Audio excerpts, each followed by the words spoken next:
Welcome to the inside. Hey, you guys, my name is Brenda Lee, and I am going to explain to you what the grief cycle looks like. The last video we did, we talked about divorce isn't just marital, right? So when you go through some kind of identity separation, whatever it might be, whether it be a marriage, whether it be a business partnership, whether it be empty nester syndrome or a severance package from a company, it doesn't matter what it is, there is grief that happens. And so I want to unpack grief and what this looks like. Oftentimes, people think that grief is a linear process between stages. And the reality is that's simply not true. And we're going to unpack how this works. First of all, you enter into denial and isolation.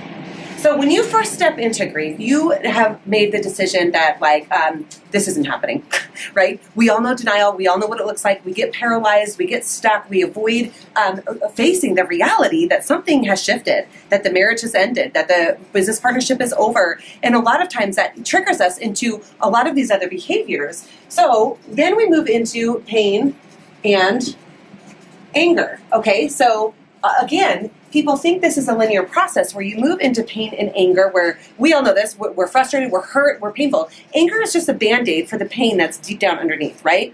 So the anger comes out, and we're frustrated, and we're yelling, and we're mad, and we're throwing things, and we're talking bad about the other person, we're saying all these things. The reality is it's painful. There's hurt under there that we're not dealing with, okay? So first of all, we all know, and you'll hear me repeat it 100 times, we have to feel to heal. So you feel these emotions, okay? From there, people think that you can move into depression. And depression is a deal that everybody gets depressed. This is like this taboo word. People are like, oh my God, you can't say this. That means something's wrong. Everybody gets depressed. Everybody has moments. Now, there's obviously a difference between massive clinical depression and all that kind of stuff, but every human being on the planet at some point or another has some sort of depression. It's okay. It's all right to step into that space. It's okay to be sad and grieve the loss of whatever you have lost, whether, like I said, no matter what it is, divorce isn't just marital. It can be of anything, with anything in business or any kind of identity crisis that happens. From depression, people move into what we call the bargaining phase. Now, particularly with a divorce, oftentimes you will see this, and particularly more with men than women, where men, generally speaking, this is general terms, right? This isn't for everyone.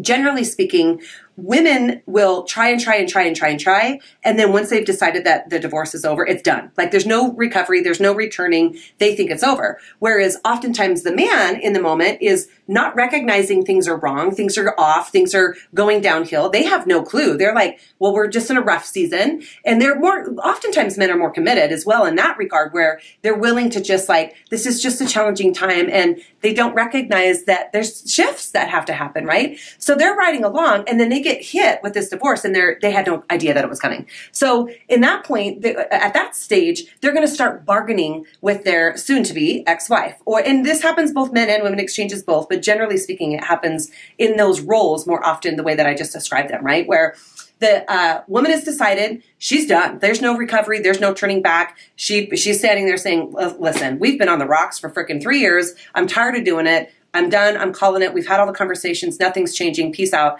And it's over for them. So the man starts bargaining, and they'll start doing behaviors that maybe they didn't do before, or they'll start doing things that the other spouse has asked for, where, oh, you needed flowers, or you needed more quality time, or we should go on dates more, or whatever it might be. Then they're starting negotiating, and they're going to utilize those things that they have heard that maybe they didn't do, and now they're going to start doing that. And that's when they're in the bargaining phase, where they're trying to negotiate and renegotiate, if you will, to get that spouse back, okay? So from the bargaining phase, then people move into acceptance.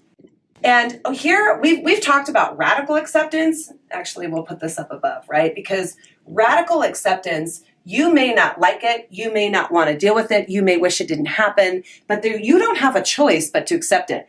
All of these things have not worked, right?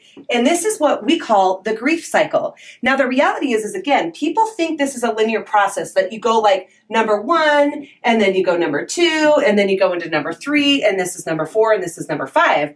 That's not true. This is not, as human beings, what we do. What happens is we can bounce from one to the other, from here back up to denial and isolation, from denial and isolation back down to depression, particularly when you isolate. that really feeds that depression, okay? You can go from depression back to the pain. You can go all over the grid here and bounce back and forth all of these stages and all of these phases. And that's what people don't understand. They get frustrated in their journey of healing where they're like, I've been through pain and anger. Why am I back here again?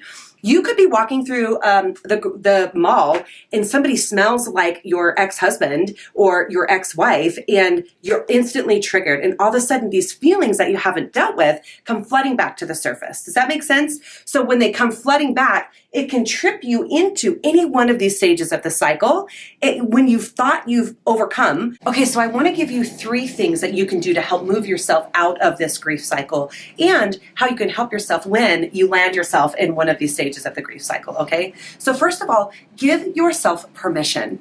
It is okay to have these feelings. People call these negative feelings. In fact, I say it a lot of the time, right? Where we think that they're negative feelings. The reality is they're just lower on the emotional scale as far as energy that they bring to the table, right? Depression brings a lot less energy to the table than love and joy and happiness and excitement and all those things, right? You can sense that, you can feel that from other people. You walk by somebody and they're super happy and you can tell that they're operating at a much higher energy level than people who are depressed and frustrated and living in pain and anger.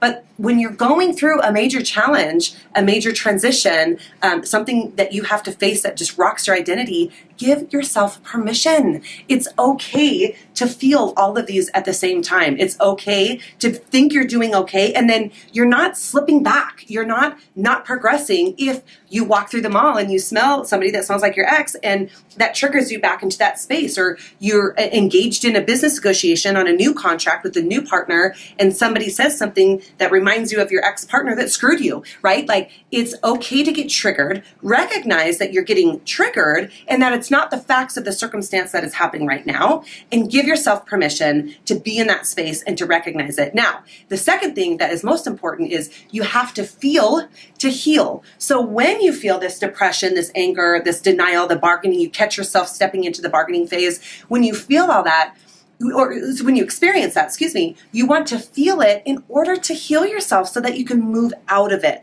The only way, if you stuff all this stuff down, it's gonna come back up. It's like it comes back up in road rage, it comes back up in yelling at your kids, it comes back up in any way, shape, or form, and the time that you least expect it, in typically the worst case scenario, right? Where you're most embarrassed and you've embarrassed yourself in front of people and you do a lot of harm and a lot of damage when that happens, okay? So feel to heal. And third, oftentimes what'll happen is you'll feel like you're stuck. And there's reasons that you get stuck, right? Most of the time, the number one reason that you get stuck is you're living in the past.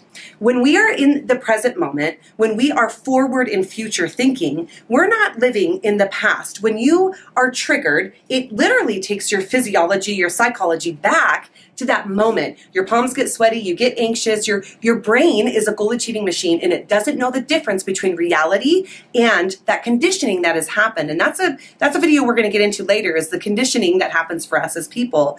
But your brain doesn't know the difference. That's why when you go into what is now a safe space, but again, say you're negotiating that business contract with a new partner and they say something or they do a mannerism that looked like your ex-partner that screwed you, you're instantly triggered. Like I said, palms get sweaty, your stomach gets in knots, your throat tightens up, and you're thinking, oh shit, here we go. We're going to go down this road again. And the reality is your body has gone to the past. Well, here's the truth. The only place the past exists is in your brain. That's it. It doesn't exist. It's gone. It's done. It doesn't exist. The only thing that exists right now is this exact very present moment. Past does not exist anymore except for here. So when you catch yourself doing that, just recognize this is a trigger and it's a mechanism of your brain to keep you safe, right? It recognizes that as a threat. It's trying to keep you safe, but it's doing that based off of an experience that you had in the past. It doesn't mean that's what's happening right now, but now that's influencing the way that you engage with that business partner, the way you negotiate that contract, the safety measures you do or don't put up. And in some cases like this, like if somebody screwed you, this might cause you to take extra measures and go through an attorney with a fine-tooth comb and make sure that you are absolutely covered in your business contract. So some good things can come out of it, and it can also swing to the other end of the pendulum where it causes you to say, nope, you did that look that my ex-partner did, and I'm going to bail out of this perfectly phenomenal business opportunity. So then you're not taking the risk like you should, like you would have had you not had that experience before. Okay, so does that make sense? Where you've got those three areas that you've got to feel to heal, give yourself permission, and then recognize when you get stuck, you're just living in the past. What you can do in that moment when you trigger back into the past, think forward future thinking, because your brain doesn't know the difference in the future either. You could get to program your brain and say, you know what? Okay, I recognize this. I can see myself getting stuck in this space back in the past. I'm going to choose to create a different story, a different narrative for this business relationship or this second marriage or this conversation with my kid or whatever it may be, or the road rage that happens when you come home and somebody cuts you off and you want to get pissed. You get to decide and say, no, that was the old me. The new me, it just calms, relaxes, and we're just going to embrace it and give that guy some space. Maybe his wife is headed to the hospital, or maybe he just got handed divorce papers, or maybe he just lost his ass in the stock market. Who knows, right? What's going on for them? Don't make meaning about it about you. Now you can make a calm, rational decision when you're not living out of this grief cycle and getting triggered back into it and being stuck in that space. All right? So if you enjoy the videos, click the like button below. Share this if you know someone that really needs to hear it. Subscribe to our channel and click on the bell so that you get notified when we upload new videos. And we will see you on the inside.